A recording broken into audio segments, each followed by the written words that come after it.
Mary of Magdala came to the tomb early in the morning, while it was still dark, and saw that the stone was removed from the tomb.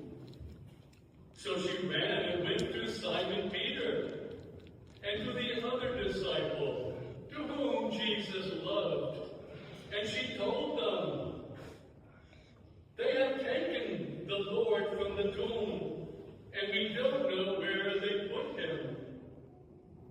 So Peter and the other disciple went out, and they came to the tomb. They both ran, but the other disciple ran faster than Peter, and he arrived at the tomb first. He bent down and saw the burial cloths, but he did not go in.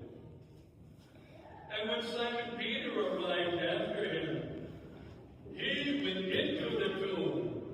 He saw the burial cloths and the cloth that had covered the head of Jesus, not with the burial cloths, but rolled up in a separate place. Then the other disciple also went in, the one who arrived at the tomb first.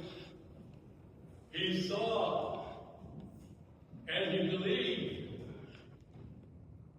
for they did not yet understand the scripture, that he had to rise from the dead. The Gospel